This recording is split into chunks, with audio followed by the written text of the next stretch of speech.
మన జీవితాలు చాలా వరకు అంతులేని విపత్తులలో మునిగి ఉంటాయని, ఆ స్థితిని మార్చడం మనకు అశక్యమని ఇప్పటికే కనుగొన్నాం. ఈ దుస్థితిని సరిచేయడం కోసం మనం ఆది కాలం నుండి పోరాడుతున్నాం. కానీ సర్వం యథాపూర్వకంగానే జరుగుతోంది. ప్రతిక్రియలు సంపాదించే కొద్దీ దురవగాహనములైన కొత్త విపత్తులు అలముకుంటూ ఉంటాయి. ఈ కష్టాల నుండి తప్పించుకోవడానికి ఒక్క మార్గమే ఉందని అన్ని మతాలు ఒక దైవాన్ని ప్రతిపాదించటం కూడా మనకు తెలుసు. ఈ కాలపు బ్రతుక నేర్చిన బుద్ధిమంతుల మాట విని ప్రపంచ స్థితికి లొంగి ఎట్లో కాలం గడుపుకుంటూ ఉంటే నిష్కృతి లభించదా? అప్పటికీ ఆపదలే మన గతి అని మతాలు హెచ్చరిస్తున్నాయి. మతాల బోధ ఏమంటే, ఈ ప్రపంచానికి అతీతమైనదొకటి ఉంది. పంచేంద్రియ జీవితమే, ఈ భౌతిక ప్రపంచ జీవితమే సర్వం అనడం తప్పదు. అది ఒక స్వల్పాంశం మాత్రమే.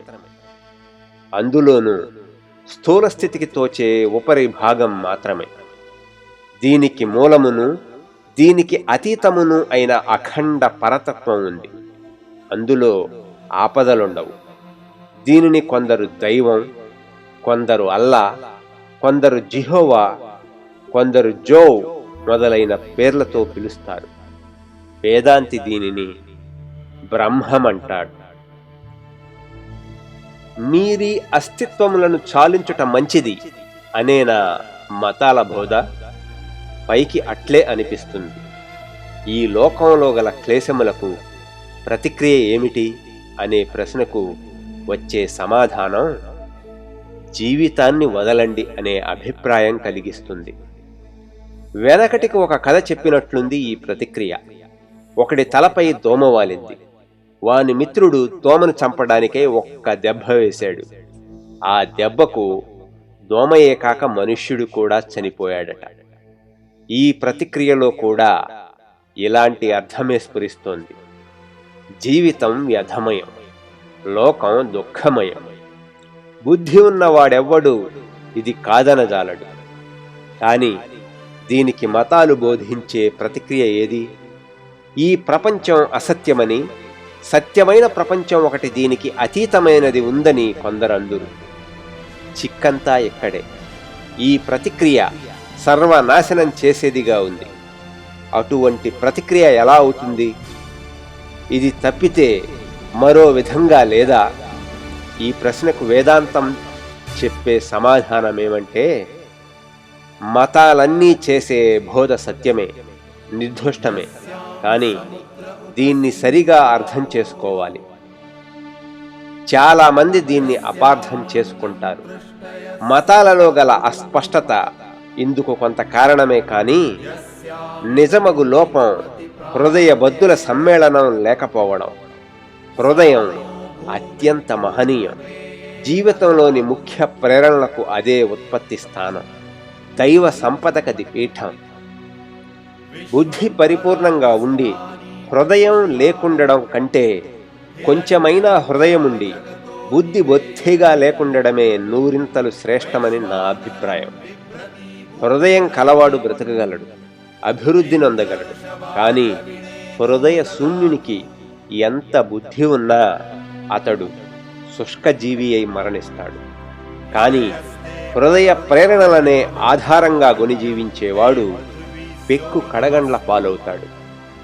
గోతులలో కూలే అవకాశాలకు అతనికి ఎక్కువ. కాబట్టి బుద్ధి కూడా దానితో కలిసి ఉండాలి. అలా అని హృదయాన్ని తృప్తిపరచడానికై బుద్ధిని కానీ, బుద్ధిని తృప్తిపరచడానికి హృదయం కానీ హీనం కాకూడదు. ప్రతి వాడు అనంతమైన తార్కిక బుద్ధితో పాటు అనంతమైన హృదయ వైశాల్య సానుభూతులను కూడా సాధించుకోవాలి. ప్రపంచంలో మన కోరికలకేమైనా మితి ఉందా? ప్రపంచం అనంతమవడం వల్ల అనంతమైన సానుభూతికి, అనంతమైన సంస్కృతికి, అనంతమైన తార్కిక శక్తికి ఈ లోకంలో తావుంది. కాబట్టి అవి అనంతంగా వస్తూ ఉండాలి. మనలో ఎప్పుడూ అవి సమాంతర రేఖల్లాగా ప్రక్క ప్రక్కల నడుస్తూ ఉండాలి. సాధారణంగా మతాలన్నీ ఈ విషయాన్ని గ్రహించాయి, కానీ అన్నీ ఒక్క ప్రమాదానికే గురి అవుతున్నాయి. అన్నీ హృదయానికి, చిత్తవృత్తులకు అత్యంత ప్రాముఖ్యాన్నిస్తాయి. ప్రపంచం దోషమయం, కాబట్టి దాన్ని పరిత్యజించు అనేదే బోధ. అది మహనీయం. అదొక్కటే సరైన బోధ. సత్యాన్ని గ్రహించటానికి అసత్యాన్ని విడనాడాలనడం నిర్వివాదాంశం. మంచిని కోరేవారమంతా చెడును విడనాడాలనడం, జీవాన్ని కోరేవారంతా మరణ ప్రాయాలను విడనాడాలనడం ఇట్లే నిర్వివాదాంశాలు. నిజమే, కానీ ఈ బోధకర్థం ఇంద్రియ జీవితాన్ని విడనాడమనే అయితే మనకింకేం మిగులుతుంది? మనకు తెలిసిన జీవితం ఈ ఇంద్రియ జీవితమే కదా. జీవితమంటే ఇంకేమైనా అర్థముందా? దీన్ని త్యజిస్తే ఏమి మిగులుతుంది? వేదాంతంలోని ముఖ్య తత్వ విచారణ భాగానికి వచ్చినప్పుడు మనకీ విషయం ఇంతకన్నా చక్కగా విశదం కాగలదు. ఇప్పటికీ మాట మాత్రం చెబుతాను. ఈ సమస్యకు యుక్తియుక్తమైన పరిష్కారం వేదాంతంలో మాత్రమే ఉంది. వేదాంతం బోధింపచూపే పాఠాన్ని గూర్చి మాత్రం ఇక్కడ చెబుతాను. ప్రపంచాన్ని దైవంగా చూడాలనటం ఆ పాఠం.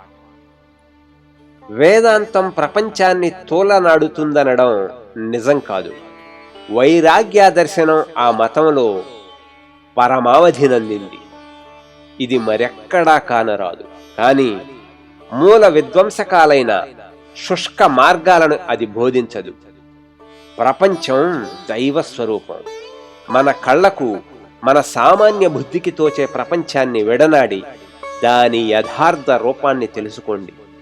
దాన్ని దైవంగా చూడండి. అది దైవమే అనేదే వేదాంత బోధ.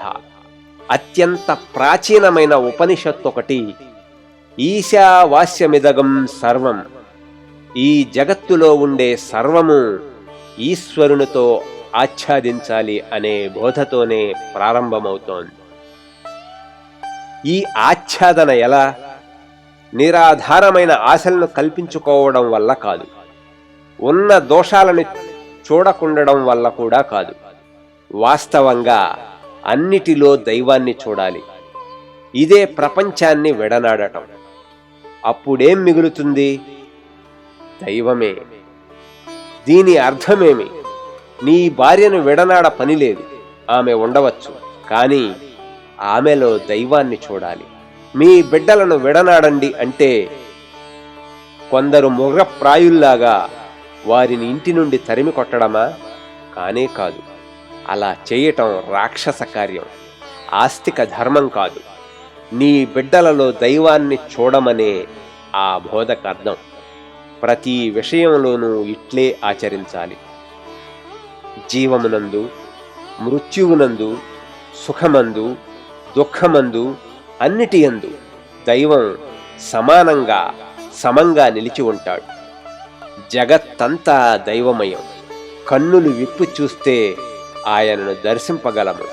ఇదే వేదాంత బోధ. మీరూహించిన జగత్తును త్యజించండి. ఆ ఊహ నిరాధారమైంది.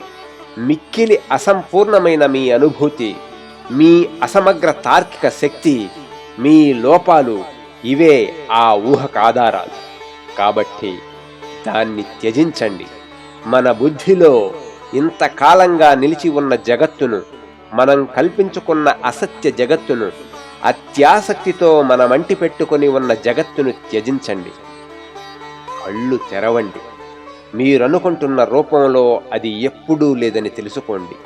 అది ఒక స్వప్న దృశ్యం, మాయ. నిజంగా ఉండినది దైవమే. బిడ్డలో ఉన్నదతడే, భార్యలో ఉన్నదతడే, భర్తలో ఉన్నదతడే, సజ్జనులలో ఉన్నదతడే, దుర్జనులలో ఉన్నదతడే, పాపిలో ఉన్నదతడే, జీవంలో ఉన్నదతడే, మృత్యువులో ఉన్నది అతడే. ఈ సిద్ధాంతం మిక్కిలి అపూర్వంగా, మిక్కిలి ఆశ్చర్యకరంగా తోచవచ్చు. కానీ వేదాంత మతం దాన్ని స్థాపించి, బోధించి, వ్యాపింపజేయజూస్తోంది. ఆ మతం బోధించే సత్యాలలో ఇది మొదటిది. జీవితంలో గల అపాయాలను, అశుభాలను మనమీ మార్గంచే తప్పించుకోగలం. కోరికల్ని త్యజించండి. మన కష్టాలన్నింటికీ మూలమవే. కోరిక తీరనిచో మనోవ్యధ. కోరిక లేకపోతే వ్యధ కూడా లేదు. అపార్థం కలగకుండడానికై నా అభిప్రాయం కొంచెం విశదీకరిస్తాను. గోడలకు కోరికలు లేవు, వ్యధలు లేవు. నిజమే, కానీ అవి పరిణామముందే వస్తువులు కావు కదా. ఈ కుర్చీకి కూడా కోరికలు లేవు, బాధలు లేవు. కానీ కుర్చీ ఎప్పటికీ కుర్చీయే. సుఖానుభూతిలో దివ్యత్వం ఉంది, దుఃఖానుభూతిలో కూడా దివ్యత్వం ఉంది. కీడు వల్ల కూడా ఉపయోగం కలదని చెప్పవచ్చు. దుఃఖానుభూతికి కూడా నీతి బోధక ప్రభావం ఉందని మనకు తెలుసు. చేసిన పనులెన్నింటికో మనం పశ్చాత్తాపపడుతుంటాం, కానీ వాటి వల్ల మనకెట్టి గుణపాఠాలు లభించాయి. నా మట్టుకు నేను కొన్ని సత్కార్యాలు చేసినందుకు ఎంత సంతోషిస్తానో, అలాగే అనేక దుష్కార్యాలు చేసినందుకు కూడా అంతే సంతోషిస్తాను. సరి అయిన త్రోవలో అప్పుడప్పుడు నడిచినందుకు నాకు సంతోషం. పెక్కు మార్లు తప్పు త్రోవల్లో పడ్డం కూడా సంతోషమే. అవన్నీ నాకు అత్యుత్తమ పాఠాలు నేర్పినవి కదా. నేను చిన్ననాటి నుండి తలిచిన తలపులు, చేసిన చేతల యొక్క సమిష్టి ఫలమే ఇప్పటి నేను. ప్రతి తలంపు, ప్రతి చేత దాని ఫలాలను కలిగించింది. నా అభివృద్ధి మొత్తం ఆ ఫలాలే. కోరికలు కోరడం మంచిది కాదని మనకందరికీ తెలుసు. కానీ కోరికలు త్యజించటం అంటే ఏమిటి? జీవితం జరగడం ఎలా? కోరికనే కాక మనుష్యుణ్ణి కూడా నశింపజేయు ఆత్మహత్యారూపమైన బోధ కదా ఇది. కాదు, దాని సరి అయిన అర్థమిది. ఆస్తి ఉంచుకోవద్దని కాదు బోధ. ఆవశ్యకమైన వస్తువులు ఉంచుకోవద్దని కూడా కాదు. అనావశ్యకములైన హాయిగొల్పెడు వస్తువులుంచుకోవడానికి కూడా ఆక్షేపం లేదు. కావలసిన వస్తువులన్నింటినీ, ఇంకా ఇతరములను కూడా ఉంచుకోవచ్చు. కానీ సత్యం తెలుసుకొని ఆచరించండి. ధనమెవ్వరిదీ కాదు. ఒక వస్తువు మీ సొంతమని కానీ, దాని యందు మీకు కూడా కొంత భాగముందని కానీ భావించకండి. మీరెవరు, నేనెవడను, ఇతరులెవరు? సర్వం ఈశ్వరునిదే. అన్నింటిలోనూ ఈశ్వరుని చూడమని కదా ఉపనిషత్తుల బోధ. మీరనుభవించే సంపదలో భగవంతుడున్నాడు. మీలో అంకురించిన కోరికలో అతడున్నాడు. ఆ కోరికను తీర్చుకోవడానికై మీరు కొనే వస్తువుల్లో అతడున్నాడు. మీ అందమైన వస్త్రాల్లో అతడున్నాడు. మీ నాజూకైన నగల్లో అతడున్నాడు. ఈ మార్గాల్లో నడవాలి మీ తలంపులు. ఈ దృష్టితో చూడనారంభించడంతోనే ప్రపంచమంతా క్రొత్త రూపం ధరిస్తుంది. మీ ప్రతి చలనమందు, మీ సంభాషణయందు, మీ రూపమందు అన్నిటిలో ఈశ్వరుణ్ణి ఉంచితే దృశ్యమంతా మారి ప్రపంచం కష్టభూయిష్ట రంగంగా కనిపించడానికి మారు స్వర్గలోకమైపోతుంది. ఈశ్వర రాజ్యం మీలో ఉంది అని జీసస్ అన్నాడు. వేదాంత బోధ కూడా అదే. లోక గురువులంతా అదే చెబుతారు. చూడటానికి కన్నులున్న వాళ్ళందరినీ చూడని, వినడానికి చెవులుండే వాళ్ళంతా వినని, మనం ఎన్నాళ్ల నుండో వెదుకు సత్యం మనలోనే ఉందని, ఎప్పుడునూ అక్కడనే ఉందని వేదాంతం చాటుతోంది. అజ్ఞానాంధులమై అది పోయిందని భ్రమసి ఏడుస్తూ బొబ్బరిస్తూ ప్రపంచమంతా వెదికి శ్రమించాం. కానీ ఆ సత్యం మొదటి నుండి మన హృదయాలలోనే నివసించింది. అక్కడే దాన్ని కనుగొనవచ్చు. ప్రపంచాన్ని త్యజించండి అనే వాక్యాన్ని మామూలు వాడుకలో గల అపరిపక్వార్థంలో గ్రహిస్తే మనమే పనిని చేయక, ఏమీ ఆలోచింపక మట్టి ముద్దలుగా చేష్టలు దక్కి పడి ఉండాలి. సర్వము నియతి వశమనే నమ్మకం కలవారమై, ప్రకృతి ధర్మానికి దాసులమై, సర్వకాలగతులకు విధేయులమై ఇటు నటు తిప్పటలు పడాలి. వ్యర్థ వాంఛలకు లోబడి అంతటా తిరిగే సామాన్య మానవులకు కర్మమంటే ఏమో ఎలా తెలుస్తుంది? విషయలోలుడై చిత్తవృత్తులచే ఇటు నటుగా బలాత్కారంగా లాగబడేవాడు కర్మమంటే ఏమో ఎలా గ్రహించగలడు? నిష్కాముడై కేవలం నిస్వార్థపరుడై ఉండే వానికే కర్మాచరణ సాధ్యం. ఉద్దేశమేమీ లేనివాడే కర్మాచరణ యోగ్యుడు. సాధింపదగిన స్వలాభమేమీ లేనివాడు చేసేది కర్మ. పటములోని చిత్రాన్ని చూసి ఆనందించేదెవరు? అమ్మేవాడా, చూసేవాడా? అమ్మేవాడు జమా ఖర్చు లెక్క పెట్టుకుంటూ, తనకు మిగిలిందేందో తేల్చుకుంటూ, ఆ పటాన్ని అమ్మితే తనకు వచ్చే లాభాన్ని లెక్కించుకుంటూ ఉంటాడు. వాని ఆలోచన అంతా అక్కడే ఉంటుంది. అతని చెవి వేలం పాటల మీద, దృష్టి వేలపు సుత్తి మీద ఉంటుంది. పాట ఎంత త్వరితంగా పెరుగుతుందో వినడంలోనే అతడు నిమగ్నమై ఉంటాడు. కొనే ఉద్దేశం, అమ్మే ఉద్దేశం లేక అక్కడికి వచ్చి ఊరికే పటం చూచేవాడు దాని సౌందర్యాన్ని ఆనందిస్తూ ఉంటాడు. అతనిదే ఆనందానుభూతి. ఈ జగత్తంతా ఒక చిత్రపటం. కోరికలన్నీ నశించినప్పుడు గాని మానవులు దానిలో ఆనందాన్ని పొందజాలరు. అప్పుడీ అమ్మకాలు, ఈ కొనుగోళ్లు, ఈ వెర్రి స్వామ్య భావాలు నిలిచిపోతాయి.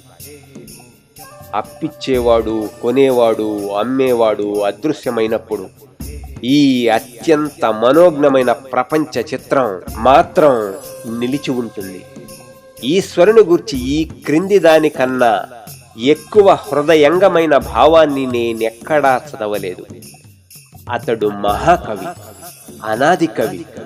జగత్తంతా అతడు నిరవధికానందమున రచించిన కావ్యం. అందు శ్లోకాలున్నాయి, ఛందోబద్ధములైన అత్యంత ప్రాస గీతికలున్నాయి, లయ తాళబద్ధములైన గేయాలున్నాయి. నిష్కాములమైనప్పుడు మనం ఈ ఈశ్వర నిర్మిత జగత్ కావ్యాన్ని చదివి ఆనందించగలం.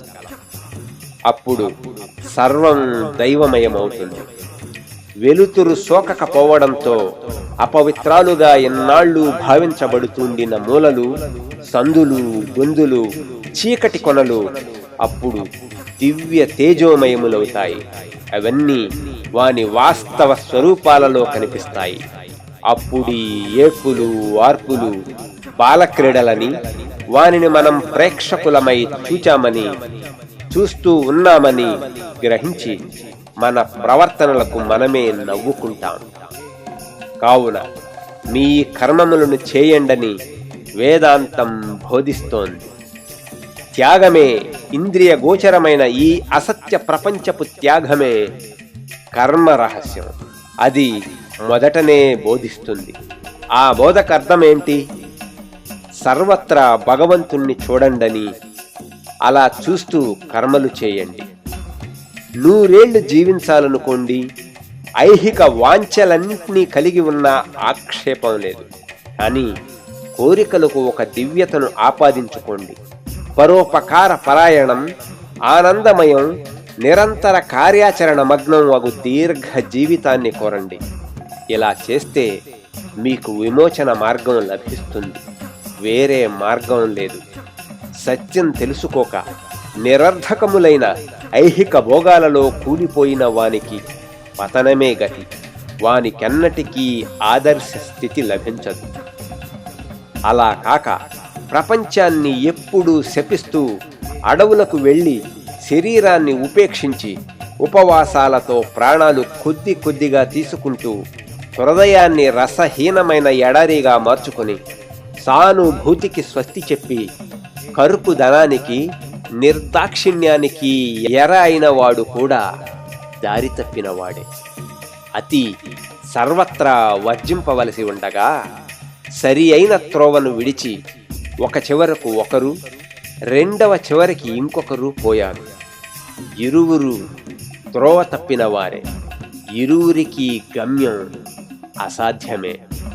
కాబట్టి ప్రతి వస్తువులోనూ భగవంతుణ్ణి ఉంచి, ప్రతి వస్తువులో కూడా భగవంతుడున్నాడని గుర్తించి ఎల్లప్పుడూ కర్మాచరణాసక్తులై ఉండండి.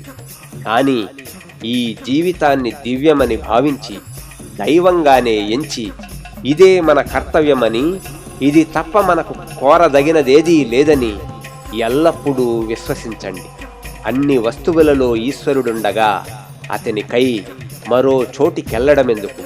ప్రతి కర్మములోనూ, ప్రతి తలంపులోనూ, ప్రతి చిత్త ప్రవృత్తిలోనూ అతడిప్పటికే కలడు కదా. ఈ విషయం తెలుసుకుని పనులు చేసుకుంటూ ఉండాలి. త్రోవ ఇదొక్కటే, వేరే త్రోవ లేదు. ఇలా చేస్తే కర్మఫలాలు మనల్ని బంధించలేవు.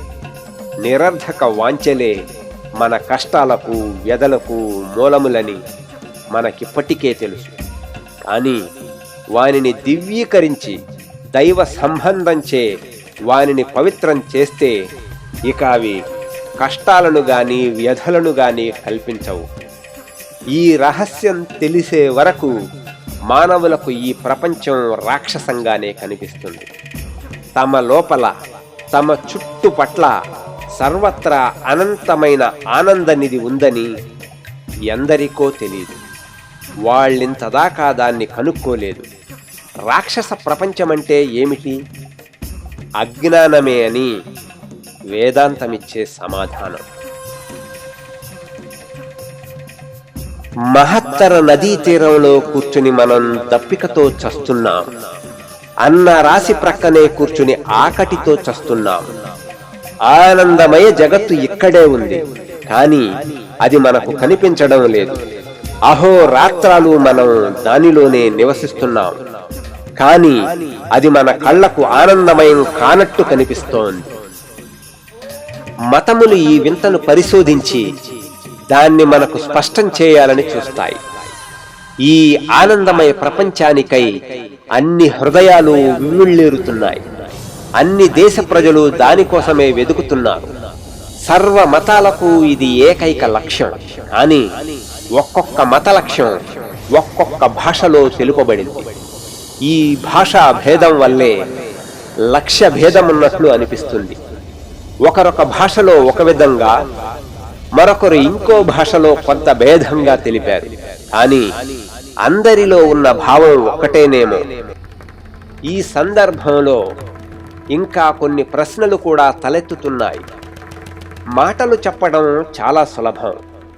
సర్వ పదార్థాల్లోనూ, సర్వ స్థలాల్లోనూ భగవంతుని చూచిన వెంటనే ఈ ప్రపంచం ఆనందమయం అవుతుంది అనే భావం నేను చిన్ననాటి నుండి వింటున్నాను. కానీ లోకంతో కలిసి 4 దెబ్బలు తిన్న వెంటనే ఆ భావం అదృశ్యమవుతుంది. జనులందరిలో దేవుడున్నాడని భావిస్తూ నేను వీధిలో నడుస్తున్నాను. బలిష్ఠుడు వచ్చి నన్ను పడగెంటుతాడు. నేను నేల కూలి చప్పున లేచి ముఖం జేవురించగా వాణ్ణి పడగొట్టాలని ప్రయత్నిస్తాను. దైవత్వ భావం అదృశ్యమైంది. అందరిలోనూ ఈశ్వరుణ్ణి చూడు అన్న మాట చిన్నప్పటి నుండి వింటున్నాను. అందరిలోనూ, అన్నింటిలోనూ ఈశ్వరుణ్ణి చూడండి అనే సర్వమతాల బోధ కూడా. బైబిల్ కొత్త నిబంధనలో యేసుక్రీస్తు ఇలా బోధించాడు కదా. మనమందరం ఆ బోధన ఎరుగుదుంగాక. కానీ దాన్ని కార్యరూపంలో పెట్టి చూడడంలోనే చిక్కు. ఈసోపు నీతి కథల్లో ఒక దుప్పి తన ప్రతిబింబాన్ని ఒక చెరువులో చూచుకొని, నా శక్తి ఎంత అపారమో చూడు, నా తల ఎంత అద్భుతంగా ఉందో, నా కాళ్ళెంత బలిష్టమో, నేనెంత త్వరగా నడవగలనో చూడు అని తన పిల్లలతో ప్రగల్భాలు పలుకుతూ ఉంటుంది. ఇంతలో దూరాన కుక్కల అరుపు విని అది అపార వేగంతో పారిపోతుంది. కొన్ని మైళ్ళలా పరిగిడి రోజుతూ రొప్పుతూ తిరిగి వస్తుంది. ఈ వింత చర్యకి పిల్లలు అర్థమడిగితే, నాకు చాలా శక్తి ఉంది నిజమే, కానీ కుక్కల అరుపు వినబడటంతోనే నా ధైర్యం సడలిపోతుంది అని అది బదులు చెప్పింది. మన విషయం కూడా అలాంటిదే. మన మానవత్వం ఎంతో గొప్పదని మన తలంపు. మనం బలవంతులమని, ధీరులమని భావించుకొని గొప్ప లక్ష్యాలను సాధించాలనుకుంటాం. కానీ క్లిష్ట సందర్భాలు ఎదుర్కొని సత్యనిష్టను పరీక్షింప మొదలైనప్పుడు, హృదయ ప్రేరణలు నియమ భంగానికి పురుకొల్పేటప్పుడు, ఈ కుక్క అరుపులు విన్నప్పుడు కథలోని దుప్పి పరిస్థితి మనకు వస్తుంది. అలాంటప్పుడు ఈ బోధలనన్నిటికీ ఫలితమేమి? అపారమైన ఫలముంది. పట్టు వదలక చేసే ప్రయత్నమెప్పుడూ విజయవంతమవుతుందనడమే ఆ ఫలం. ఒక్క దినంలో దీన్ని సాధించటం అసాధ్యం. ఈ ఆత్మను గూర్చి మొదట వినాలి, పిదప మననం చెయ్యాలి, తర్వాత ఎడతెగకుండా ధ్యానం చెయ్యాలి. ప్రతి వానికి, నేలపై ప్రాకే క్రిమికి కూడా వినీలాకాశం కనిపిస్తుంది. కానీ అదెంత దూరం? అట్లే మన లక్ష్యం కూడా, అది అపారమైన దూరం. నిజమే, కానీ దాన్ని పొంది తీరాలనడం కూడా నిజమే. లక్ష్యాన్ని మాత్రమే కాదు పొందాల్సింది, పరమ లక్ష్యాన్ని కూడా. అనేకులు లక్ష్యమేదీ లేక చీకటిలో లాగా జీవితాలు గడుపుతున్నారు. లక్ష్యముండేవాడు 1000 తప్పులు చేస్తే, లక్ష్యం లేనివాడు 50,000 తప్పులు చేస్తాడనడం నిస్సంశయం. ఈ లక్ష్యాన్ని గూర్చి సాధ్యమైనంత వినాలి. నిరంతర శ్రవణం వల్ల అది మన హృదయంలో ప్రవేశించాలి, మన బుద్ధికెక్కాలి, రక్త నాళాలలో దూరాలి, ప్రతి రోమ కోపంలో వ్యాపించాలి. అంతటా మనం దాన్ని గూర్చి ధ్యానించాలి. హృదయం భావభంగురమైనప్పుడు నోరు మాట్లాడుతుంది. హృదయం భావభంగురమైనప్పుడు హస్తం కూడా పనిచేస్తుంది. మనల్ని కార్యాచరణకు పురికొల్పేవి భావాలే కాబట్టి మనస్సును అత్యున్నత భావాలతో నింపుకోండి. ప్రతి దినము వానిని గూర్చి వినండి, ప్రతి నెల వానిని గూర్చి ఆలోచిస్తూ ఉండండి. అపజయాలను లక్ష్య పెట్టకండి, అవి కలగడం చిత్రమా? జీవితానికి అలంకార ప్రాయాలు కదా అవి. అవి లేని జీవితమెంత మందంగా ఉంటుంది. ఈ పోరాటాలే జీవితానికి స్వారస్యమిచ్చేవి. అవే జీవిత సౌరభాలు కాబట్టి పొరపాట్లను, ఈ పోరాటాలను లక్ష్య పెట్టవద్దు. ఆవు అసత్యమాడదు, నిజమే, కానీ అది ఎప్పటికీ ఆవే, మానవుడు కాజాలదు. కాబట్టి అపజయాలచే నిరుత్సాహమందకండి.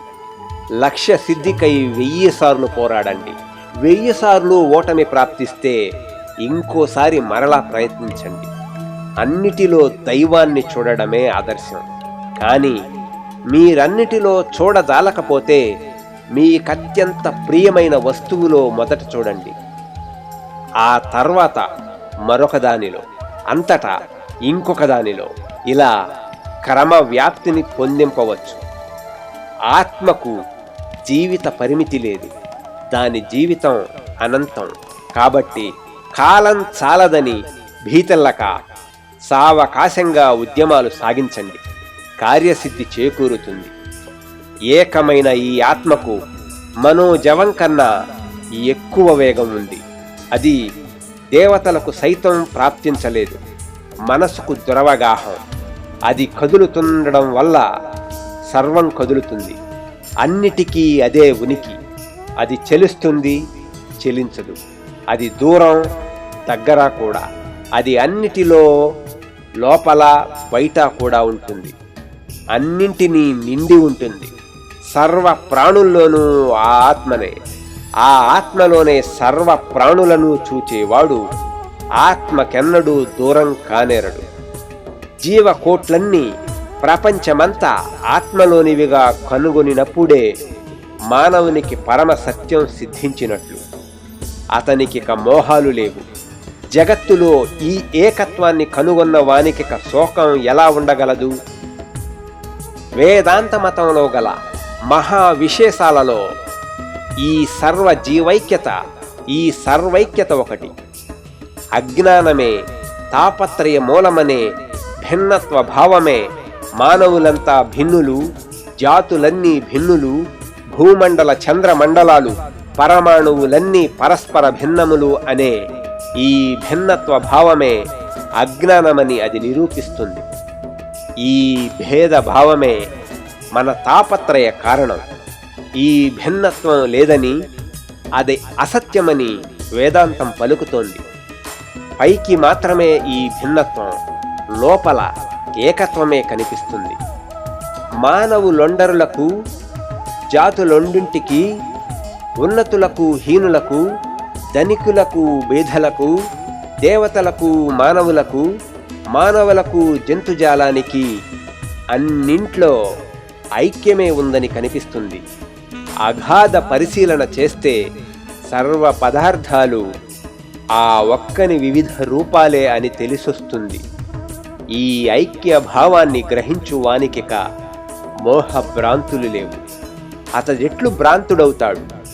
అన్నింటిలో ఉన్న సత్యం, అన్నింటిలో ఉన్న నిగూఢ సత్యం అతనికి తెలిసిపోయింది కదా. అతనికిక తాపాలు ఎలా ఉంటాయి? కోరికలేముంటాయి?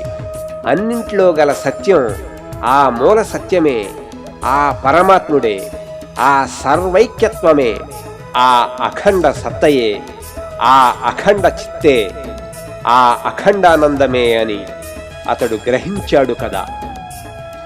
అక్కడ మరణం లేదు, వ్యాధి లేదు, దుఃఖం లేదు, తాపం లేదు, అసంతృప్తి లేదు. అంతా పరిపూర్ణైక్యం, పరిపూర్ణానందం. అతడిప్పుడు ఎవనికై దుఃఖిస్తాడు?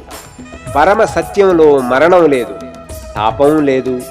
అందు ఎవరి కోసం దుఃఖించడం, ఎవరి ఎడ సానుభూతి చూపడం?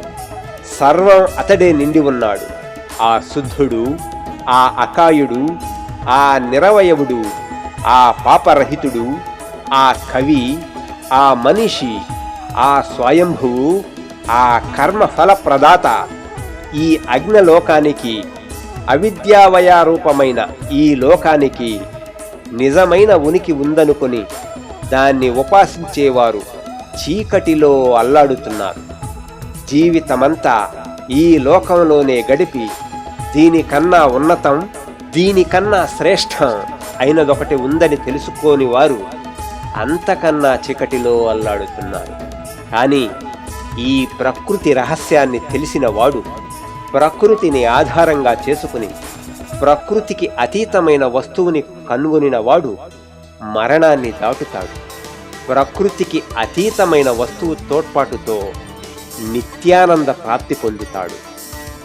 సూర్యుడా, నీ బంగారు బింబంతో కప్పిపెట్టిన నీలోని సత్యాన్ని తెరతొలగించి కళ్లకు కనిపించేలా చేయి. నీలో నివసించి ఉన్న సత్యం నాకు తెలుసు. నీ కిరణాల యొక్క దివ్యత్వం యొక్క వాస్తవిక అర్థం నాకు తెలుసు. నీలో నుండి ప్రకాశించే ఆ వస్తువు నాకు తెలిసిందే.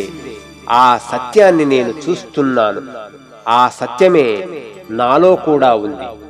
నేనే ఆ సత్యాన్ని, నేనే ఆ సత్యాన్ని.